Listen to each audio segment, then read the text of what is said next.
In case you've missed out on the major local and international news updates within the week, worry no more because we've got you covered. Join us on FirstNext News for a complete highlight of important stories from Nigeria and around the world. You can follow us on our YouTube channel at FirstNext News for full news reports.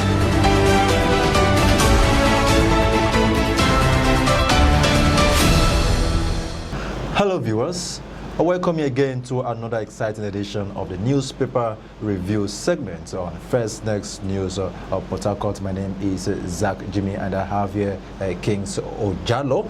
Like you always know, on this particular edition of our program, what we do is that we give you the updates on what is trending on our national daily so that you can go grab copies and then see what is in there for your consumption. Join me in a couple of minutes as I'll be taking you through our newspaper headlines and review this particular hour. Do not forget to follow this channel and always stay tuned for new updated information that you must need to hear. All right, I'm going to begin straight with the Punch newspaper today, and the lead story on the Punch newspaper, boldly written here, is NNPCL secures 318 billion naira to fund new oil exploration.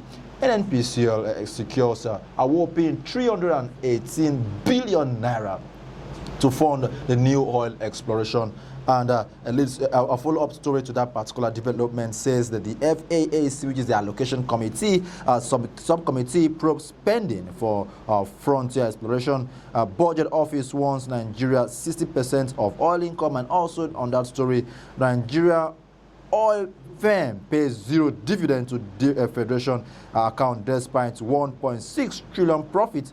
Experts push private exploration. So NNPCL, they're looking out to securing 318 billion naira to fund a new oil exploration, and we all know that the 1.6 trillion naira profit that was gathered from the NNPCL, there are reports that the government didn't get this money, that this money was not remitted to the federal coffers. So, and now they are requesting for another 318 billion. Will you going to see this as another attempt to siphon funds? The more reason you need to go grab copies of the Punch newspaper and see that particular story for yourself. There are other stories on the front page there on the paper. We have the pictures of President Muhammadu Buhari.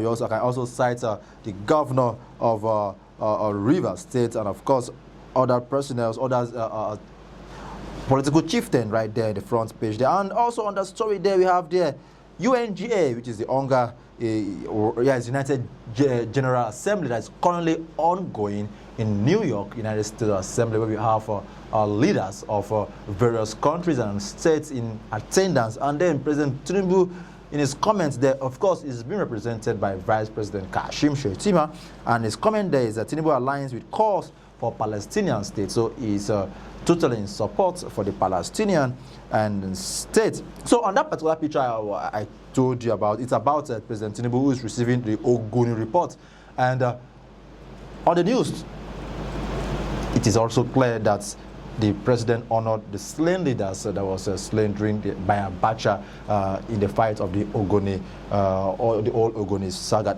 I think that you can find that on page 33 on the Punch newspaper. Okay, I think this other story has been making the round. I'll protect Yoruba interests if elected president, coming from article. Let me also go straight to Daily Trust, and the lead story on Daily Trust says federal government goes after a certificate forgers. Federal government goes after a certificate forgers. You may have to understand what it means to forge certificates in Nigeria. It's a very serious criminal offense, and of course the federal government has said, well, we're going to go after those who are forging their certificates. I think let me pause for now and go see what Kings have for us this morning. Yeah, we have clearly on the Nigeria Tribune, on the front page, federal government moves to restate oil exploration in Ogoliland. So we'll find that in page 3 of the Nigeria Tribune. Still on the Nigeria Tribune, we have prominent Nigerians converge on Ibadan at lecture in honor of 44th Olubadan. That's on page 3 of the Nigeria Tribune. So we still have one more to go on the Nigeria Tribune. We have 2 killed, 6 adopted in Kwara bandit attacks. That is in page 29, still on the Nigeria Tribune. So let me go ahead to the matrix. We have here. Okay, that story has been taken. Okay, one story I just found out on the matrix. We have Abuja Kaduna train derailments, NSIB and NRC disagrees. Still on the matrix, we have currency abuse costs Nigeria 315 billion naira in 2024, says CBN. You find that in the first page of the matrix. Still on the matrix, we have BUA boss project 1,300 naira to the dollar per year end. That you find that in page 2 of the matrix paper. So I leave it on my colleagues. Zach.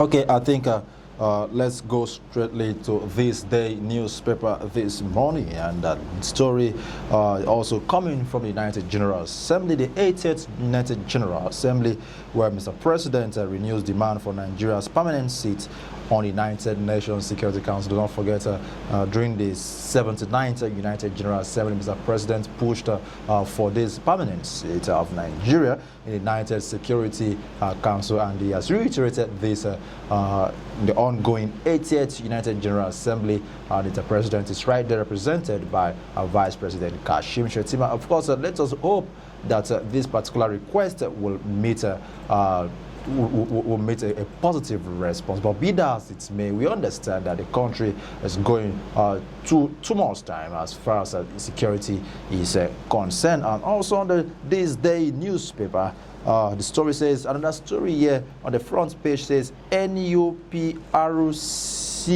refutes 8.4 trillion naira oil theft report, says crude losses cut by 90% in 4 years. A quick look to that story will give you in-depth information on what you need to know about that. The more reason you need to go grab this day newspaper. And another story there, just beneath, just above the logo of this day newspaper, we also have the news here that 31 years after their mother, Tinubu honors Ogoni for with national. I think I've taken that particular story. Well, I don't know. Do you have Daily Sun with you? Yes, right, yes. We have on the Daily Sun, first write up on the Daily Sun, that is on page 20. Otedola accuses Jonathan government of 2 trillion naira subsidy fraud. Don't rewrite history, says Umar Sani. Then still on the Daily Sun, we have Bishop Kuka hit political leaders hard. That beneath it, is also written there, insists alienation, fueling Nigeria crisis. Dere orders Fourth Nations federalism. Still on that Daily Sun, we have court turns down IGP's request for bench warrants against Handy Uber. That is on. You find that in page 5 on the Daily Sun. They're still on the Daily Sun. We have Tinubu honors Ogoni. With I think I've brought this topic times without number, but let me just take an inch of it. Tinubu honors Ogoni for with CON supports resumption of oil exploration in Ogoni land.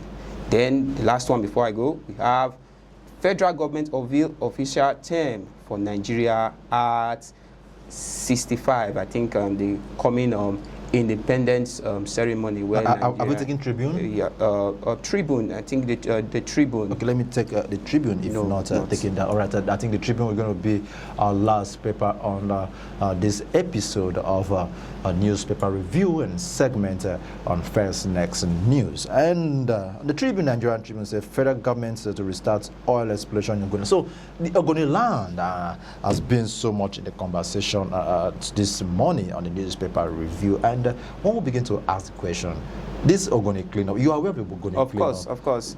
The thing is, I really like the fact that the federal government, had to intervene in that, the crisis and the things happening in that land.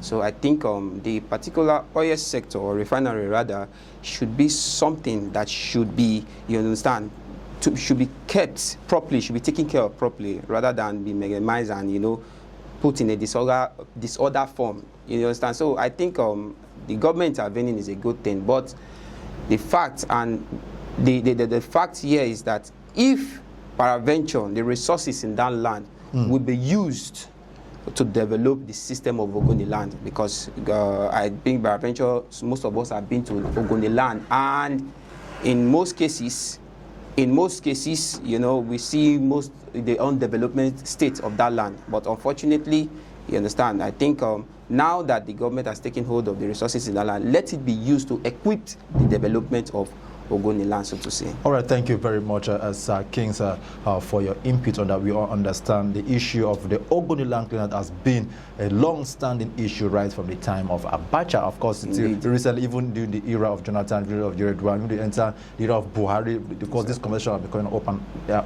Times without number, like you always say. And recently, we had people clamoring that they should be paid. All right, this pillage and all of that. Then we have the lives of Ken, Saro, Wiwa, and so many of them who have been agitating for the Ogoni land cleanup and all of that. So we believe if this is coming up in the President Tinubu's regime, he should try as much as possible to address this. It doesn't just end about just honoring those people who were killed, but we should have a long-standing development in the Ogoni land. Where the resources this is a very great task for the governor of Fubara to work hand in hand with the president to see that the latest issue. All right, thank you very much. Sir Kings, for contributing on today's edition of the newspaper review segment on FirstNext News. My name is Zach Jimmy. Do well to follow this channel. Click on the notification button and stay updated with us, for we are all here to get you updated. Thank you very much. It's a bye for now. I'll see you in the next episode.